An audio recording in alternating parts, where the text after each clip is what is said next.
Bom, eu sou Matheus, membro do PET Ciência e Tecnologia, e hoje teremos uma aula de revisão. Bom, antes de continuarmos, eu peço que vocês tentem fazer as questões, dêem um pause no vídeo, tomem seu tempo e depois, se tiverem dúvidas, vejam a resolução que eu vou estar fazendo, ok? Então vamos lá. Primeira questão. Os gases comerciais oxigênio, nitrogênio, argônio, hélio, hidrogênio, entre outros, utilizados na indústria, hospitais e laboratórios de pesquisa, são comercializados em cilindros com volume de 50 litros e pressão de 180 atm.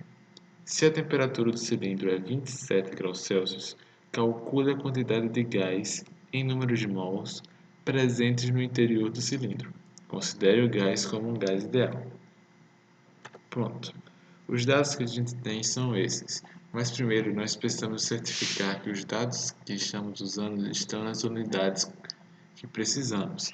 E vemos que a temperatura está em Celsius, então nós precisamos converter ela para Kelvin. Convertendo ela para Kelvin, nós utilizamos essa fórmula. Temperatura em Kelvin é igual a 273 mais a temperatura em Celsius. Então, nós temos 300 kelvins de temperatura. Sabendo disso, nós podemos utilizar a fórmula PV igual a nRT. Para, para descobrir os números de mols, nós rearranjamos ela, onde N é igual a P vezes V dividido por RT. Então agora nós podemos substituir os dados da questão e assim a gente obtém 366 mols aproximadamente, que é a alternativa letra D. Então, para a segunda questão, nós temos: considerem as seguintes entalpias de formação a 25 graus Celsius, expressas em kJ. Esses dados permitem concluir que a entalpia correspondente à combustão completa de 1 mol de metanol a 25 graus Celsius, expressos em kJ, é igual a... Bom, primeiro nós escrevemos a equação de combustão do metanol. Como assim? Para ter fogo, nós precisamos de três coisas basicamente: combustível, comburente e calor. Combustível, no caso, vai ser o metanol, e o comburente vai ser o oxigênio. Então, esses são os nossos reagentes. Bom, e como é uma combustão completa, ela vai gerar CO2 e água. Então essa é a nossa reação. Mas precisamos balanceá-la.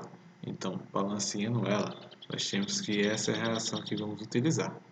Bom, a entalpia, a variação de entalpia é a entalpia dos produtos menos a entalpia dos reagentes. Para utilizar isso, nós precisamos utilizar os valores da tabela. Mas nós temos que ter um cuidado. Nós precisamos multiplicar os valores pelos devidos coeficientes estequiométricos da equação balanceada. Por isso que é tão importante a gente balancear ela. Outra coisa que é importante se lembrar é que a entalpia de formação de uma substância pura, como o O2, que está nos reagentes, ela é zero. Então, sabendo disso, nós temos que a variação de entalpia é de menos 240 kJ, que é a alternativa B. Bom, a terceira questão, ela fala o seguinte: seja a reação X que forma Y mais Z, a variação de concentração em função do tempo é. Então, temos essa tabela que dá na primeira linha a variação de X, da concentração de X em mol por litro, e a outra linha é o tempo em segundos. E ele pede o seguinte: a velocidade média da reação no intervalo de 2 minutos a 5 minutos é. Bom, então aqui a gente sabe que 2 minutos é igual a 120 segundos e 5 minutos é igual a 300 segundos. Então a gente vai utilizar a fórmula da velocidade média de navegação, onde é o módulo da variação da concentração dividido pela variação do tempo. Nós iremos utilizar o tempo em minutos, então a gente vai pegar os indivíduos correspondentes a 120 segundos e a 300, que são respectivamente 2 e 5 minutos. Então nós temos que 0,4 menos 0,7 em módulo dividido por 5 menos 2 é igual a 0,1 mol litro minuto, que é a alternativa letra B. Então o que a gente faz? Basicamente a gente pega os correspondentes Qual é o correspondente da concentração em 5 minutos? É 0,4. E qual é o correspondente a ela em 2 minutos? É 0,7. Então, nós fazemos esse cálculo da variação e dividimos pela variação no tempo. Ok? Vamos lá, questão 4. Descobertas recentes da medicina indicam a eficiência do óxido nítrico no tratamento de determinados tipos de pneumonia, sendo facilmente oxidado pelo oxigênio e NO2. Quando preparado no laboratório, o ácido nítrico deve ser recolhido em meio que não contenha O2. Os números de oxidação do nitrogênio no NO e NO2 são respectivamente. Bom, nós temos que a carga geral da molécula ela é neutra, ou seja, é igual a zero. Então, a gente sabe que o NOx do nitrogênio, que vamos colocar X, mais o NOx do hidrogênio, que por regra geral é menos 2, tem que ser igual a zero. Então, X menos 2 é igual a zero. Então, implica que X é igual a mais 2. Do mesmo modo, para o NO2, nós temos que a molécula tem carga geral igual a zero. Então, o NOx do nitrogênio, que não sabemos, é X, mais duas vezes, porque temos dois oxigênios, né? Duas vezes a carga do oxigênio é igual a zero. Então, X mais duas vezes menos 2 é igual a zero. Implica que X é igual a mais 4. Então, alternativa letra B. Vamos lá. Questão 5. Considere um reservatório mantido a temperatura constante. Tem-se estabelecido o equilíbrio químico, sendo as pressões parciais no equilíbrio são, respectivamente, 0,15, 0,30 e 0,10. Assinale a alternativa correta para o valor de Kp em atm.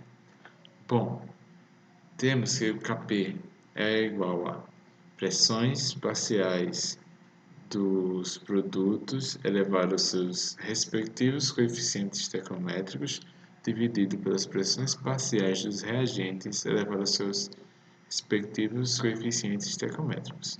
Então, sabendo disso, nós temos que Kp nessa reação vai ser quais são as pressões parciais nos produtos?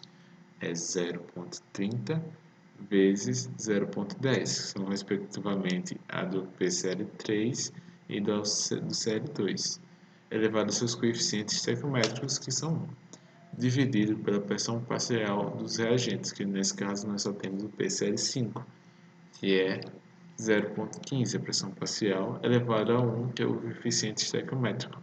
Então, isso vai dar 0,2 atm, que vai ser a letra T. Então, para a última questão, nós temos a respeito da poluição atmosférica, são feitas as seguintes afirmações. 1. O efeito estufa é causado principalmente pelo aumento da concentração de gás carbônico na atmosfera, provocado pela queima de combustíveis fósseis, como carvão e petróleo. Sim, nós sabemos que a queima de combustíveis fósseis, como carvão e petróleo, ela libera muito CO2. E CO2 ele retém calor e radiação, o que provoca o aumento do efeito estufa. A destruição da camada de ozônio é maior na região situada no Polo Norte do que na Antártica, em razão às baixas temperaturas. Não, as duas regiões já são bem frias. E não essa relação de frio com destruir a camada de ozônio não existe, então essa aí está completamente errada. A substituição de CF6, clorofluorcarbonos, por outros gases como propano e butano é uma medida para impedir a destruição da camada de ozônio.